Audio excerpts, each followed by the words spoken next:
Hey James, secrets or tips to improve fast single strokes? Well, yeah, um, I did a episode on this snare drum exercise, and if you haven't checked it out, that's a great exercise. And what it is you go from singles going from playing singles to doubles and back to singles. So you're going from single strokes to bounces to singles. I'll turn this snare off.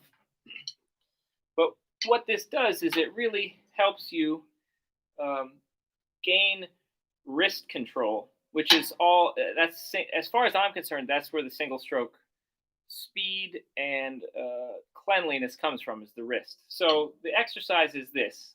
Basically, actually, grab this pad.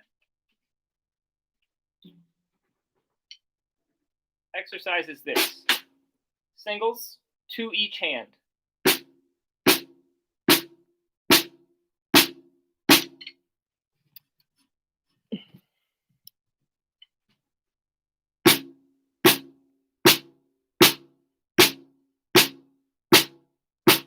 Big wrist strokes. And then speed up.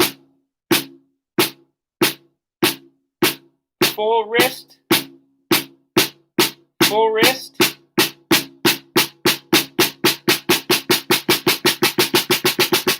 Still wrist. Still wrist. Now bounces. Bounces.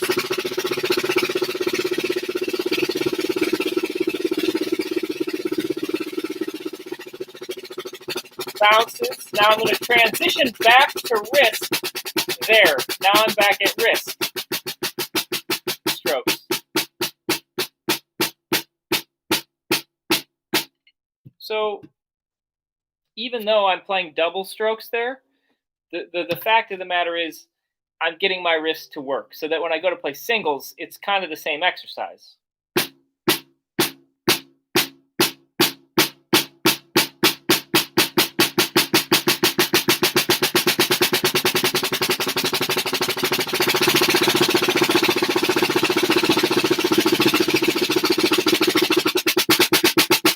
Right? So one thing to make sure that you're doing when you're practicing your singles is make sure the height of the stick gets low. A lot of times students muscle it out and it's like they're fighting all that space and gravity. So make sure your sticks stay low and you're really working your wrist. The other thing you can work on is the finger, right? Just getting single strokes with the finger. So for instance, let's see. My left hand sucks, by the way.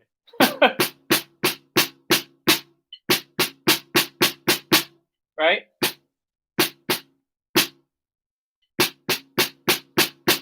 And then my right hand is much better because I'm used to playing my ride cymbal, but just,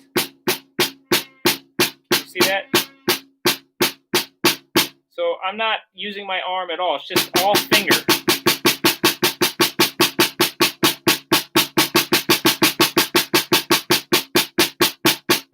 That's all just me doing this with my finger. So between you're getting your wrist to really work, getting your fingers to get a little involved, that's what I think are the 2 biggest secrets to improving fast single strokes. And the stick height is a huge deal. So I hope that helps.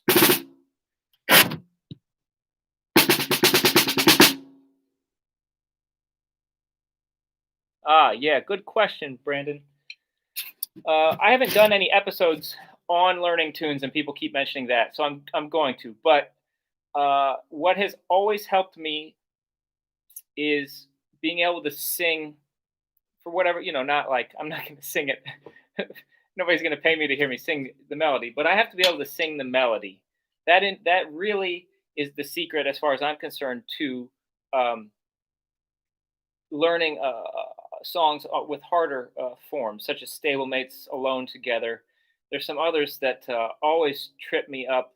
Aerogen is another one that can get messed up really easily. So for me, that's ground zero. You have to be able to sing the melody in your head through the whole tune, because the minute you're like counting to, this is an 8-bar phrase, this is a 12 measure phrase, and you're counting to 12, something may get you off, and then you're totally lost. Like you're totally lost, right? If you lose count, plus, you can't really play musical phrases counting to 8 or counting to 12. It just doesn't really work that way. So the melody informs the form. It also informs any soloing or trading that you do.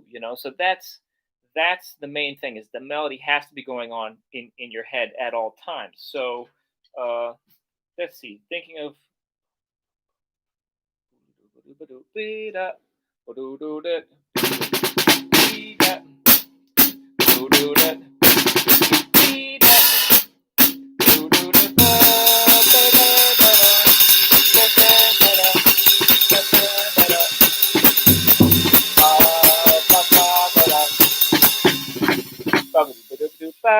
so I would say in Erigen, which was always tripped me up. So I would sing it, the intro. Okay.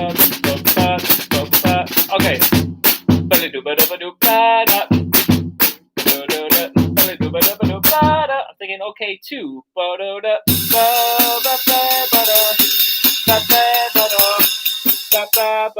That's the 8-bar phrase. And then I would say, not done. I literally would have a rhythmic thing in my brain. I would put it in every time.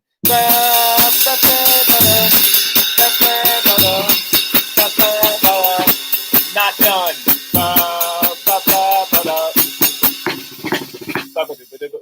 Right, to remind myself where I am in the form. Not done. 4 more bars, you know. So I hope that helps. I mean, to me, that's the secret. There's really, you have to know the melody.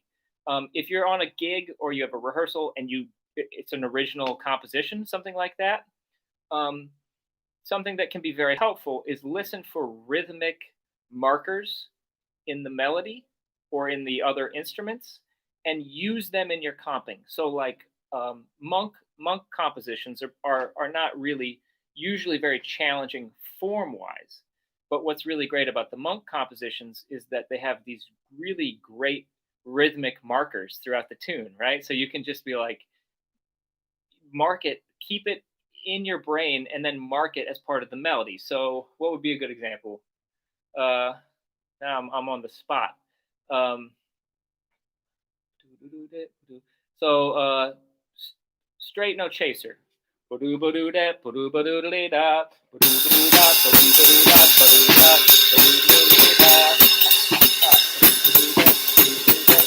Evidence. Aha. Hang on. Yes. Good call. Let me see. I think. Check it out. I don't know if you can hear this. Maybe so.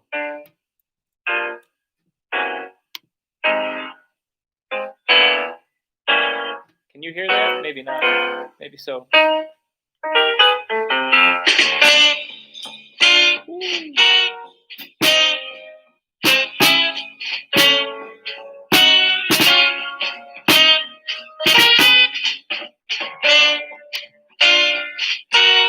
Yep. So all these cats, that's the correct melody, and you get to a gig or a jam session, it seems like people play 100 different versions of those hits, right? But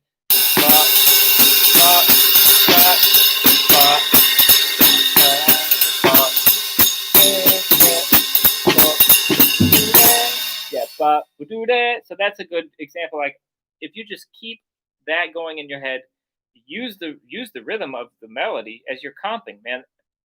People love that. I mean, honestly, the instrumentalists will love you for it because you never sound like you're leaving the composition you're playing. So I hope that helps.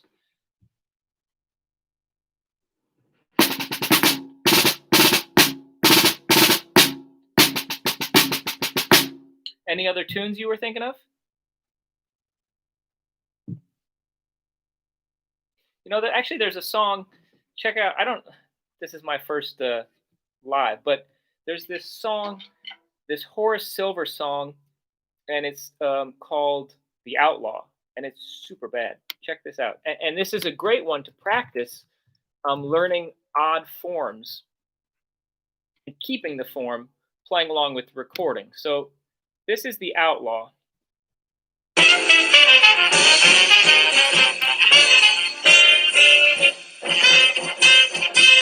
Latin section.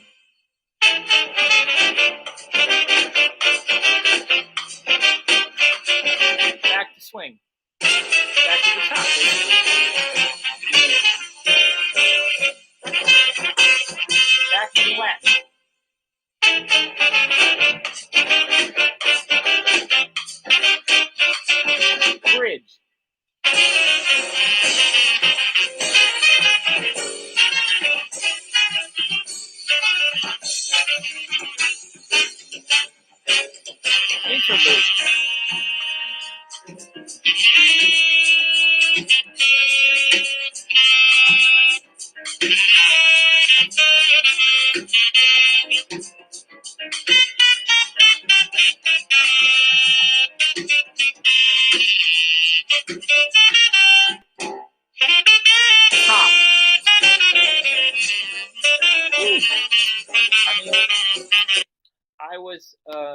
getting my doctorate at Northern Colorado, and the guy that was running our combo called that tune. So I actually somebody had to write an arrangement, but that was one of the songs. It's like, it's first of all, it's a great composition, super fun to play, and basically because the form is so intense, you go to those Latin sections every time, and there's hits, the ba ba ba, before you get back to the top. Between you and the piano player and the bass player, you all three have to nail that shit every time, right? It's like non-negotiable. It's part of the form, and if you don't hit it, the horn player is completely lost. So there's I'm going to do an episode on that. But if you message me here or shoot me an email, Chris Smith Jazz Drums, I can send you that lead sheet, which helps you at first know what's going on, and then practice that form.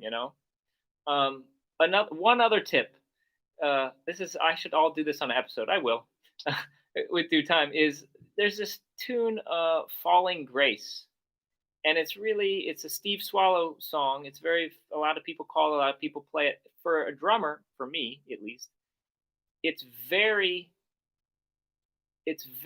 hard to hear the top of the form because it doesn't have these stock 2/5 chord progressions that we're like, oh, we're at the top. So there's actually a descending chord progression in "Falling Grace" that I hear. It's like two or four measures before the top. So basically, I'm hearing this descending chord pattern that lets me know where I am in the form, and it's actually not the top. I forget. I'd have to go back because it's been a minute. If it's 2 or 4 bars, but where I hear the top is not the top. So that's one example of, it's sometimes hard for us as drummers, and why is harmony and all of this stuff, theory and all this crap, important? Well, it's important for writing our own tunes. Secondarily, if you're totally lost and you don't want to count to whatever 64 measures, you can hear certain parts of the melody or the harmonic thing that's happening, tell you, oh shit, we're either at the top or we're getting to the top. So yeah, "Falling Grace," honestly, it's just one of the hardest songs. It's one of the hardest songs for me to play too. Every time somebody calls it, to be honest with you, I'm an honest cat. I should get over it. But every time it's called, I'm like, oh man, I hope they don't ask to trade, and I surely hope they don't stop so that I just have an open solo on the form, because I'm pretty sure I'm gonna mess it up. So, but it's that harmonic stuff at the end that is really helpful.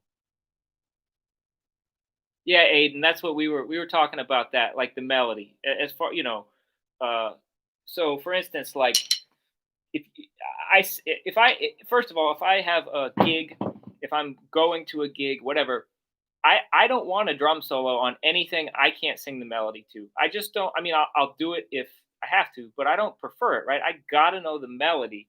I gotta know the melody to what I'm doing. So, let's see. Now I have the Outlaw in my head, but let's take a song. You can't see my floor, Tom. I can back this up. Let's take a song.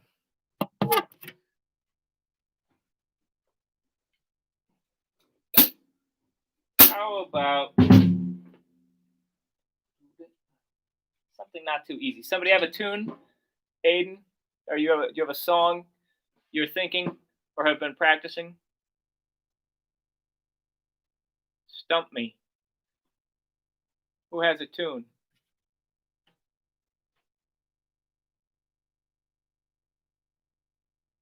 Along Came Betty. Aha. Along Came Betty. Okay. I'm going to do Along Came Betty. So it's pretty simple. I'll do it a little faster so it doesn't go on too long. So,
something along with. So I have to be able to sing the melody for that.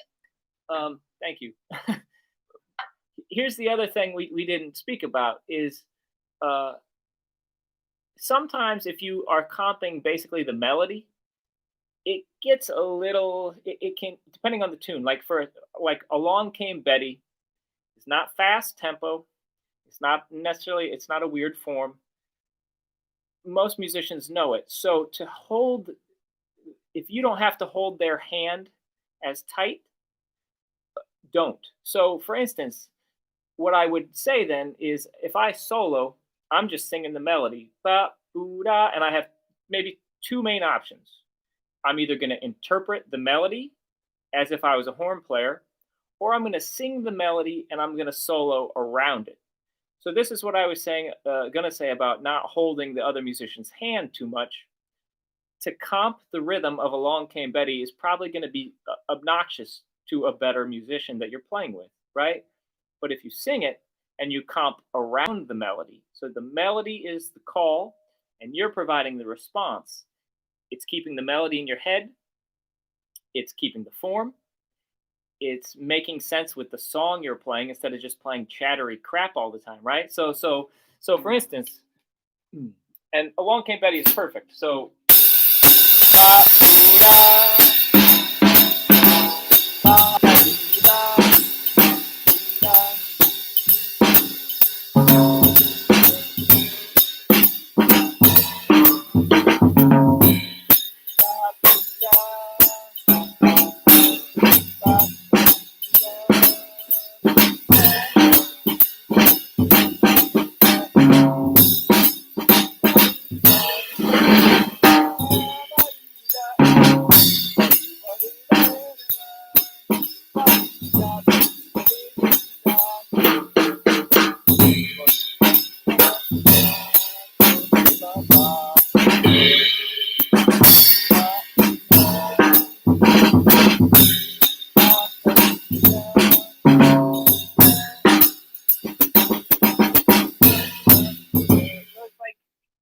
when I sing it poorly like that in the basement and everything, it kind of comes across a little like I'm setting up a big band, which I do a lot.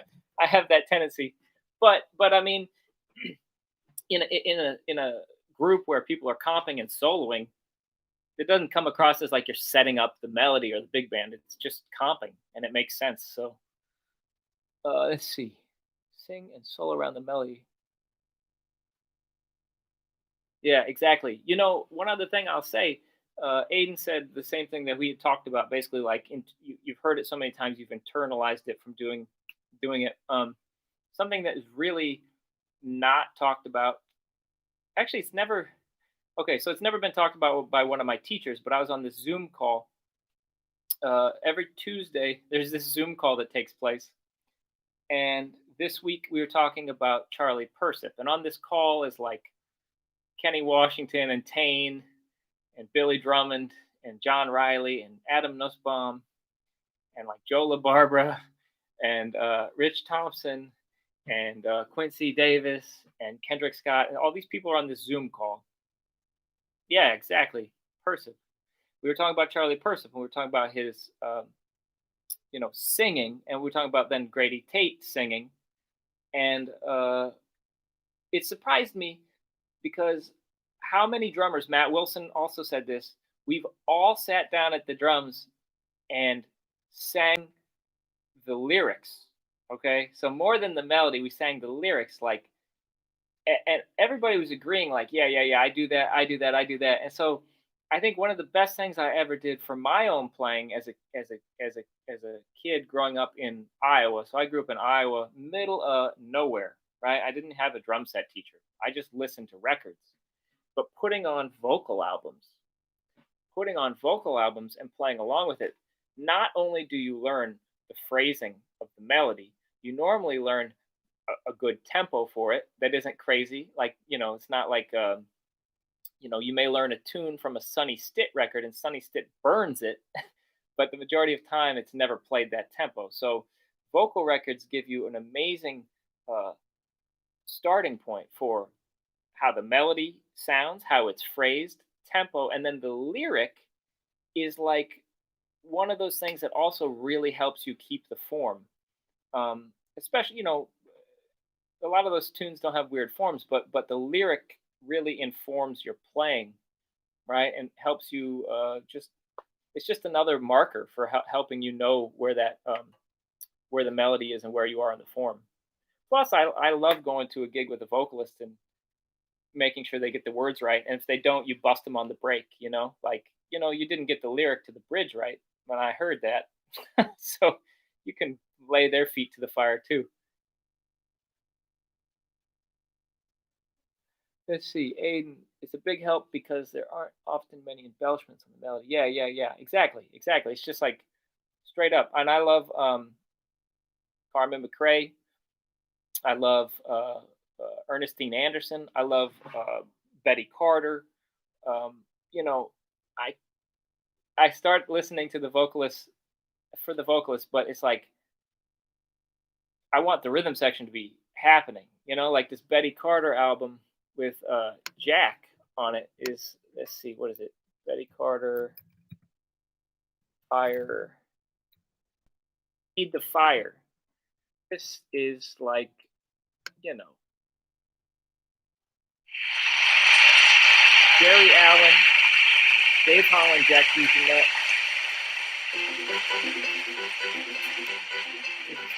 Ridiculous. I mean, Jack is playing his stuff. It's Jack, just with Betty Carter. So.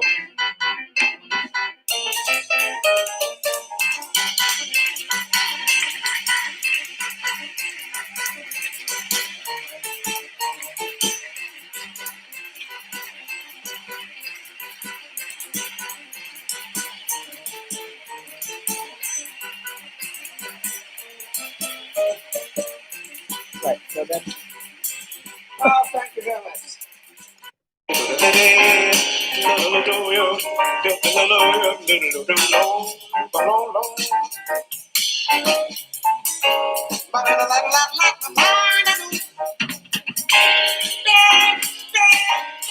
I mean, it's like by that point, Betty's just blowing like anybody else, right? But that's a great record.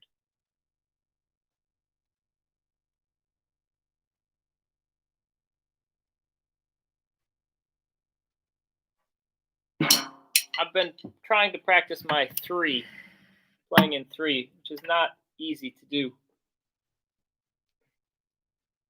And actually, what I found fun is to I just keep my ride cymbal on in 4, and I play other stuff in 3. So I've been practicing this.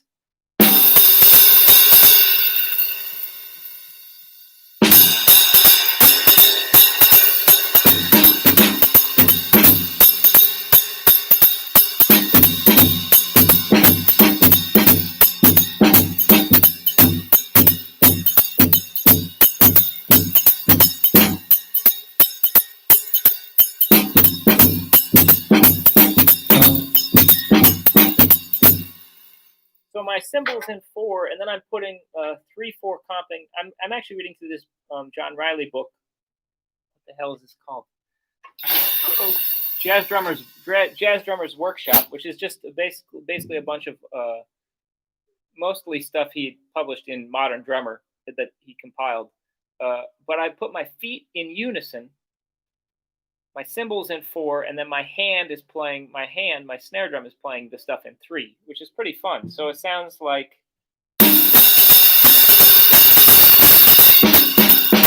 So.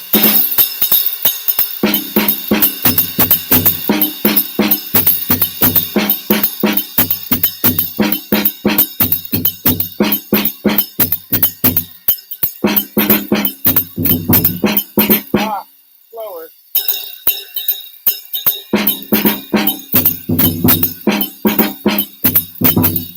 That's impossible with my hi-hat.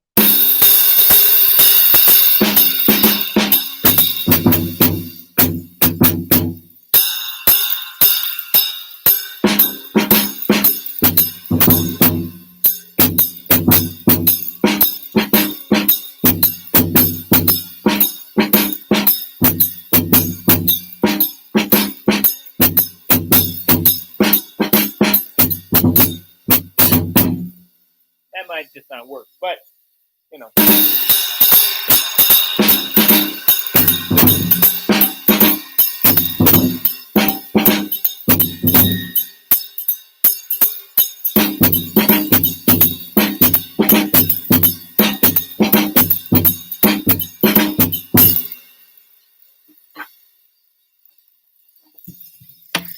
It's a challenge. This stuff in 3 is a challenge. Actually, what I'm also finding is, you know how like in this Riley book, he tells you to play the cymbal ding ding a ding ding ding a ding ding ding a ding. To me, it's like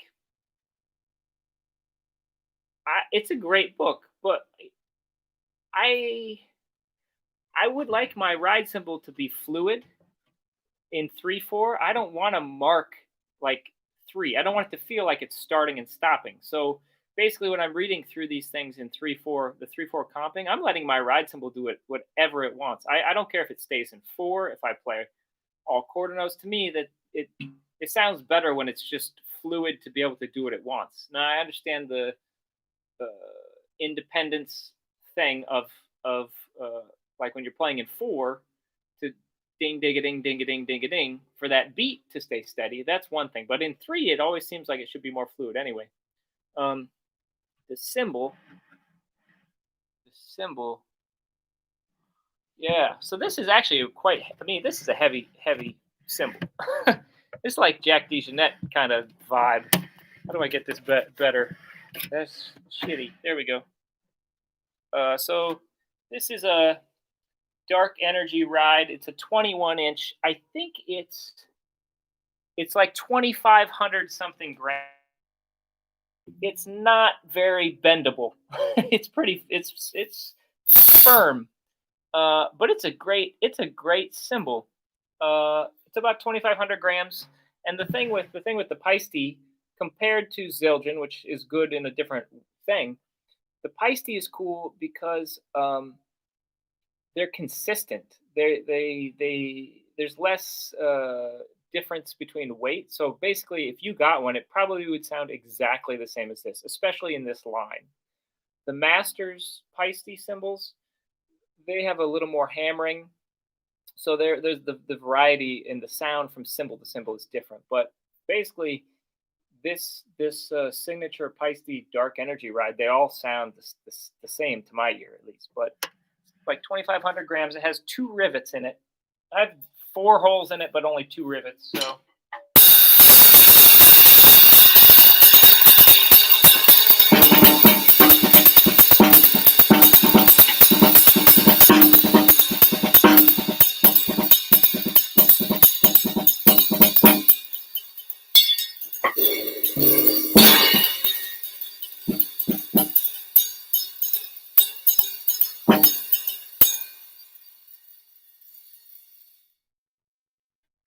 So, how do I break up my ride cymbal?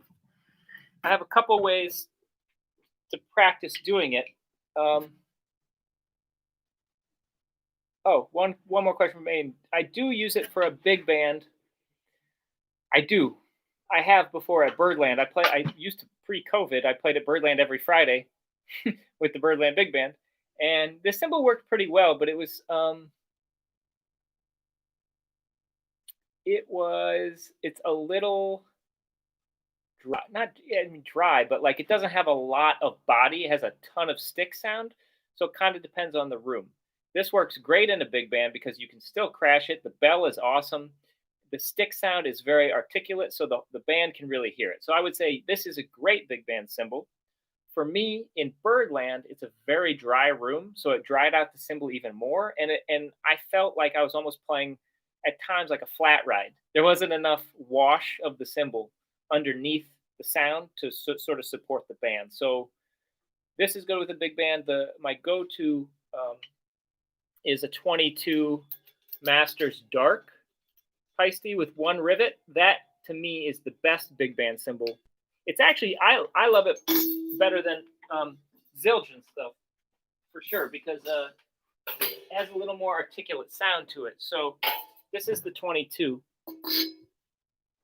and then I'll and then Henry, I'll get to your breaking up the ride cymbal. But this is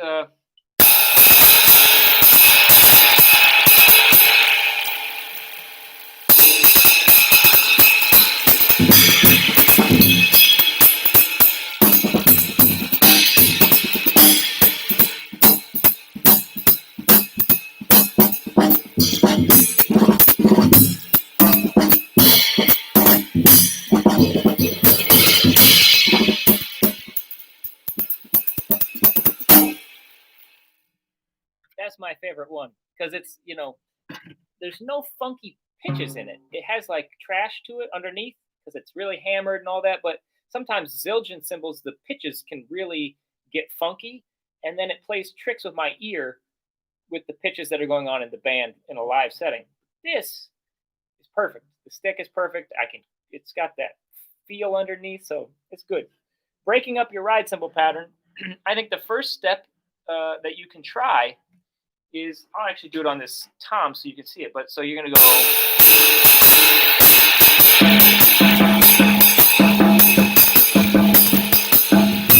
So we're going to put in different paradiddle diddles. So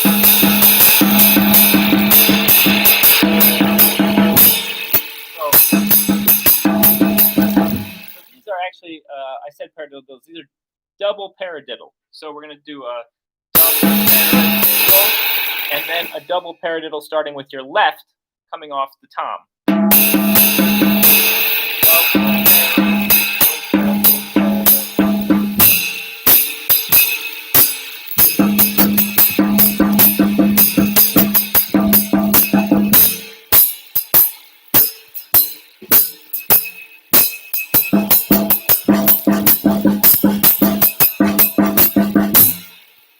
So that is that, and if you're comping, kind of sounds like this.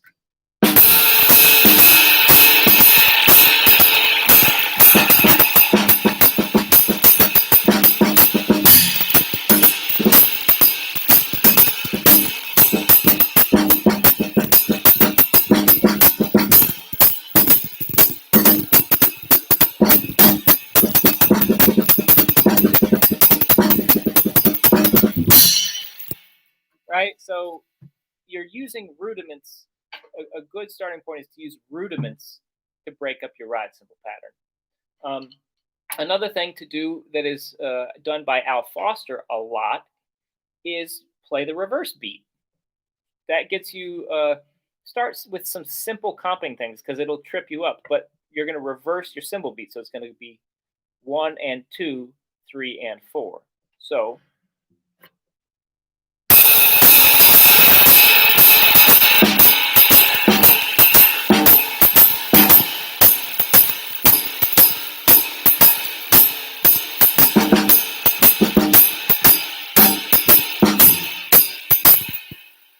I'm doing 4 bars of regular beat, 4 bars of the reverse beat, so.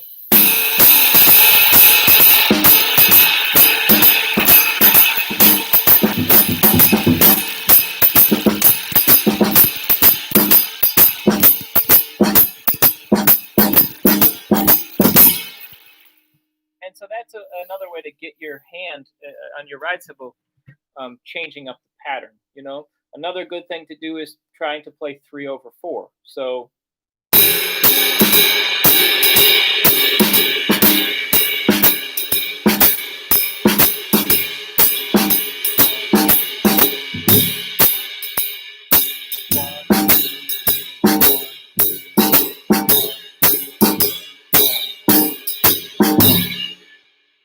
playing a couple bars of 3 changes up your cymbal beat right away. And then, of course, quarter notes. You can't go wrong with quarter notes. Yeah. If you're still here, I don't know.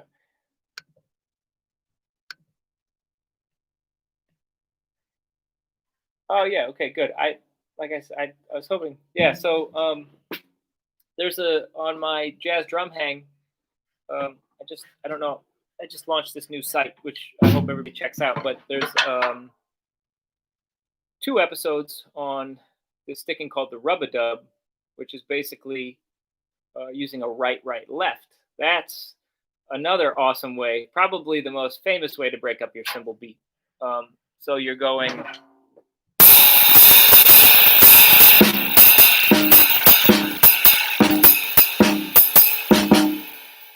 Which is 1 and 2 and 3 and 4 and 1 and 2 and 3 and 4 and 1.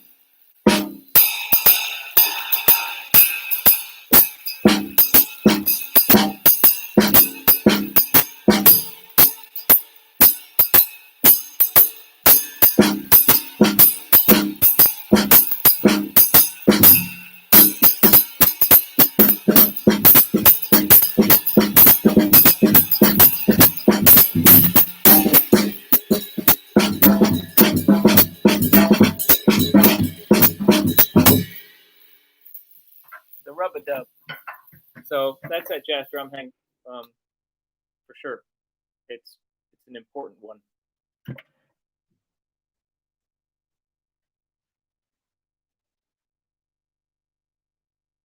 I'm curious to know what anybody's listening to. I need some new stuff to listen to. Somebody hit me to something good, please. Been listening to a lot of Charlie Persip this week. What's good to listen to?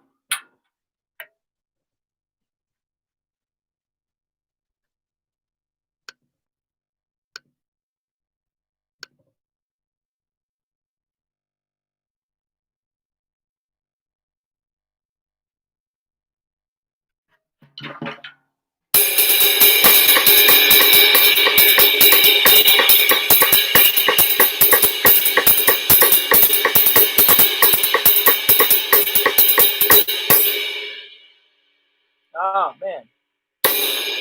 You know what? Jonathan, good to see you. There was a record. Mickey. I know Mickey. Mickey's bad. I play with Mickey a lot here in New York. You know, her husband is a bad dude too. Mickey's husband is Jimmy McBride, who's a great drummer, man. Hydra. This is great. Ben Monder Hydra. I got to check it out. You know what? I played a gig with Ben Monder last summer, which was the first time I got to play with him. And it was really interesting. And I hung with him. It was nice. I mean, he's great. I used to listen to Ben Monder's album, Flux, when I was like really into Jim Black. But I got to write, where did that go? Hydra. Thank you. I'm going to check it out. I don't know that record, but I mean, Ben Monder's ridiculously great. I used to see him a lot when I first moved to New York in 2004 with Jim Black, and then I would see him a lot with red hair cat who lives in Seattle, Ted Poor, who's just great. You know, great. Yeah, Mickey's record with Bill Stewart, of course. Bill, Joey Barron. Yeah, super bad. Joey is just like super underrated. What was I just listening to of Joey's? Or not his album? It was Mark Johnson's. I think it's called Sounds of Summer. It's with it's like Bill Frisell, Pat Metheny, Joey, Mark Johnson. Killing. True Design. All right, there. I don't know that name. Gifton. Where? Hey, Julian. What is it?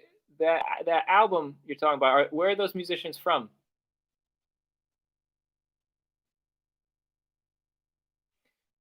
Advice on smooth switching between swing and Afro, a la Elvin. Okay, yeah, that's a good one. I have an episode on that coming out too. I mean, I start like I said. I don't mean to sell it, but Jazz Drum Hang. You know, I did this episode on Mambo, which is basically Elvin Latin with a Charleston beat. And the key, here's two keys between smooth switching between swing and Afro or rumba or whatever Latin. Your hi-hat has to stay steady. Okay, your hi-hat has to stay steady. That's the first thing. The second thing that cats need to pay attention to is your stick height, because a lot of us feel pretty comfortable playing swing, right? We're swinging it away, and you look real fluid, like a ninja, right? And the minute you set up that Latin thing, it's like downstrokes, robot arm stuff, and what happens? The harder you play the downstroke, the more you use your arms, the worse your sound gets, and the more you rush, right?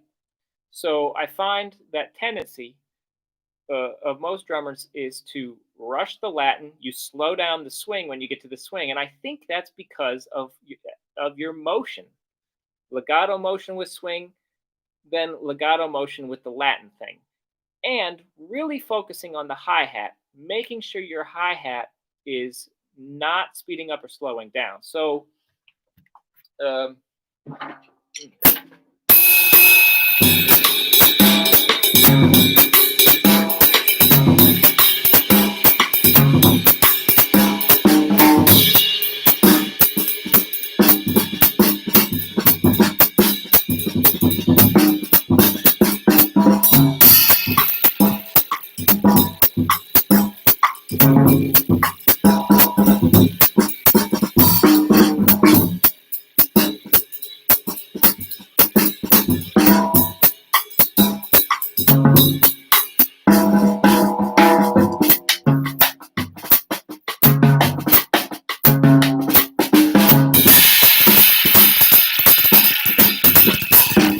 So practice the transition. Practice getting there a bar early, right? So because you want the other musicians to make the smooth transition with you. So 3-bar phrase, 1 bar of transition, already in the subdivision before you get to it. So for instance, that like the rumba.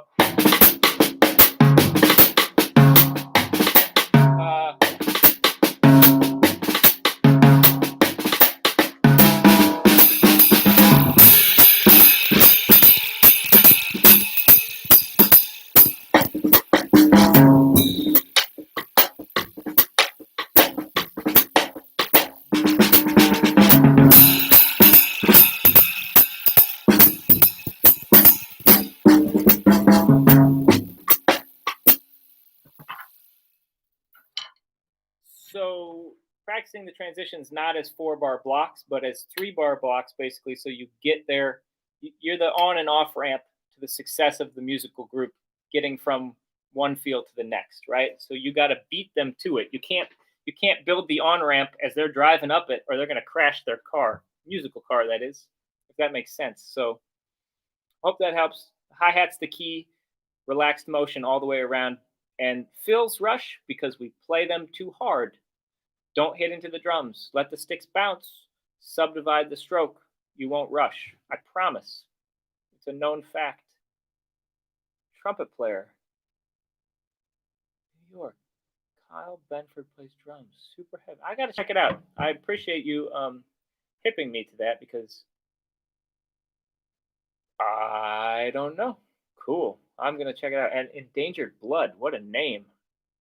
Love it. Danger Jazz. Danger Jazz. I haven't seen Jim Black in a very long time. I miss hearing him play. Huh. I'm going to check it out. Speaking of Steve Swallow, I've been listening a lot to that new Schofield record with Swallow Tales with Bill Stewart and Steve Swallow and Schofield.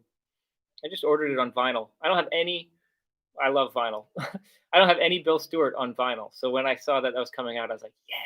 I missed one time there was a Bill Charlap trio. I was at this record store, Jazz Record Center in New York City here, and there was a trio record, Bill Charlap, Jay Lenhart on bass. I think it was just called the New York Trio, and it was a Japanese pressing, and I didn't buy it because it was $30 or something, and I regretted it, and I went back the next week, and it was gone. But Bill was on that, so it was Bill Stewart, Bill Charlap, Jay Lenhart, and I should have bought it. That was my one chance to get Bill Stewart on vinyl at this point. But now that I ordered the Schofield, I'm set. Um, I know Jonathan is on Jazz Drum Hang. Is anybody else considering it or already on there and I'm not recognizing your name? If not, last little bit, if anybody has any questions about the site or what goes on there or how much it costs or any other question, I got a couple more minutes here before I sign off and go try to save the world, which is a tough task these days.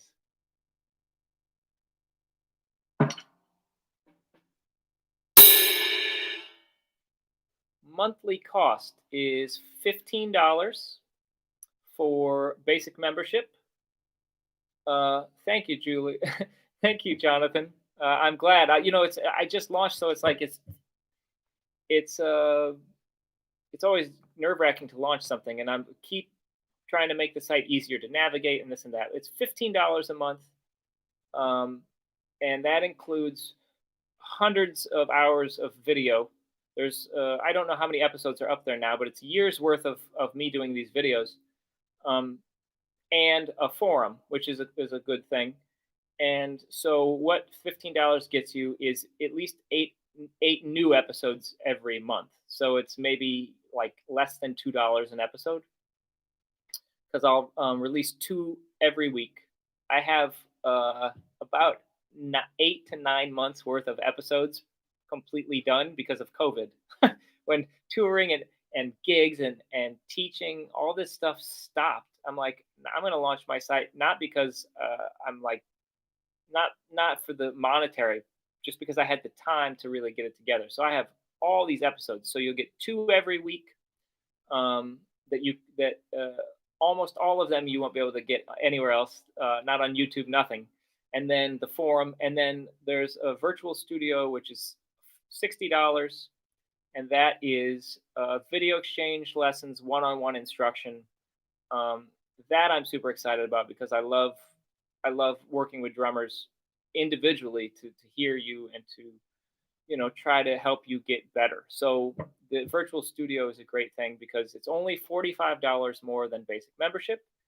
You can do it for a month and cancel. You can do it for 2 months. You can do it for 6 months. It's kind of like instead of spending $60 on one Skype lesson or $120 on one Skype lesson, with Virtual Studio, you spend $60 for the month. You can send me a video every other day of you playing something, practicing something, performing, and I send you a video back that gives you feedback on your playing, maybe the good, the bad, and steps to move forward. So, but the place to start is definitely at basic membership, and like I said, I'm constantly I am and I will be putting out new videos. So,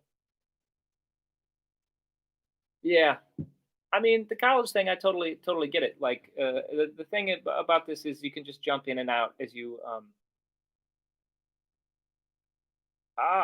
Campbell, what's up, man? Good to see you. Uh, I understand how all this is. Like, I mean, there are some people who subscribe to a site all the time.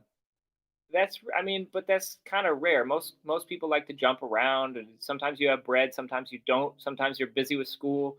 Sometimes there's a worldwide pandemic. It's like people come and go. But I think the good thing about Jazz Drum Hang is there's a ton of stuff on there right now.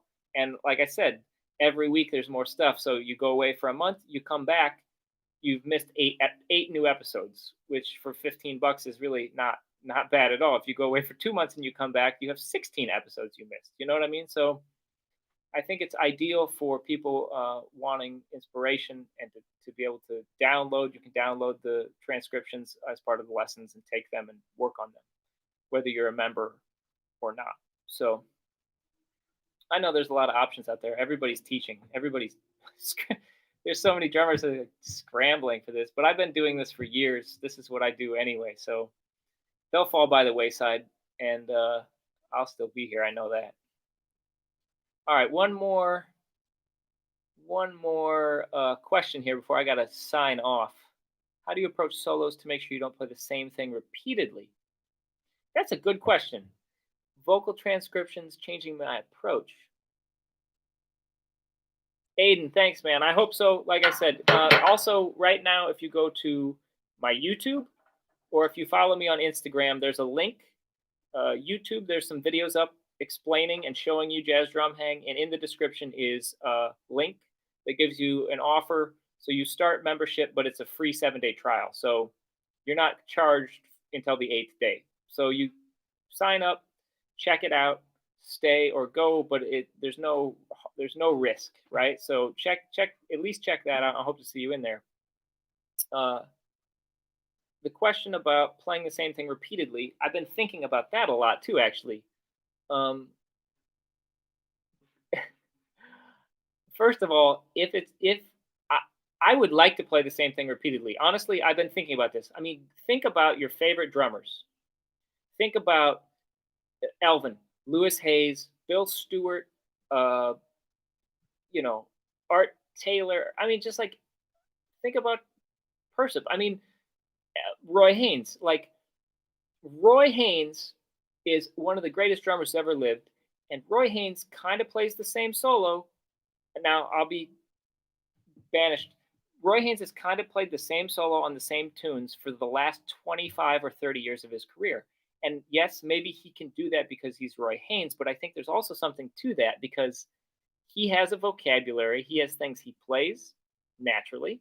He has things he's comfortable with that he can play in his sleep, and that is his stuff. And so I feel like, me included, probably most of the people who are watching me speak now, we're too concerned with constantly changing stuff and like creating some sort of jazz supernova when we are soloing on a tune. And I don't know why we do that. That's way too much pressure. Like so I'm answering your question by saying I challenge you to play the same stuff all the time. Because if you can play the same stuff all the time, you truly, as Jeremy said, you've mastered it. And I think that that's the key. So if you're in a rut, yeah, change things up. So to me, I totally I totally understand that. So if I'm in a rut, the best thing for me to do is to listen to music, not sit at the drums, to be honest with you. If I'm in a rut, I get frustrated here. I have to be inspired and I'll go listen to something. And actually, what that will do is usually it'll take me a different direction. If I've been playing a lot of straight ahead stuff, I'll start listening to like Jeff Ballard, or I'll like start listening to something, not straight ahead, right? And it gets me thinking in a completely different realm and working on completely different things, which actually gets my hands relaxed. And then I can go back to maybe what I was trying to work on that I was stuck on, and I change the voicing of it. I change the dynamic of it. I change something about it so it's fun. But if I'm in a rut, I listen to more music. I get away from the drums and I find inspiration, and then I go back to them. But I think sometimes, me included, like I said, I think the majority of us burn through like 1,000 different pieces of vocabulary on a gig, and I bet Roy Haynes goes through about 25 pieces of vocabulary on a gig. You know what I mean? And I think there's something to that. I really do. I mean, we're not going to be Roy Haynes, but I think there's something to it. Oh yeah, yeah, yeah. We three. I'm gonna check it out. Yeah, you're welcome. I mean, I'm just trying to help. Like, I'm just trying to repeat myself all the time. That's it, Jeremy. Master magicians. Yeah. Well, Roy Haynes is a magician, no doubt about that. So, all right, this has been cool, man. I'm here every Thursday at the same time. Next week I'll be here, but I'll be not in this room. I'll be on a little vacation, but I'm still going to do the live YouTube live question and answer. I'll have at least a pad and some brushes, so probably do some brush stuff. And I'm Match Gripper, so if you play Match Grip and you have brush questions next week, baby, it's your week. But it'll be good. We can talk about records and play some stuff. please, everybody, check out Jazz Drum Hang if you haven't. I'm proud of it. There's a ton of stuff there, and I know you'll get a lot out of it. It's a good value. It's $15 a month start, free 7-day trial, so there's no charge to go check it out. So, like I said, hope I see everybody next week. Hope I see you at Jazz Drum Hang. Thanks for a good Q&A, and I'm gonna get back to work and then go save the world, as I said. So, everybody, stay safe, stay healthy, stay positive, keep swinging. See you soon. Take care.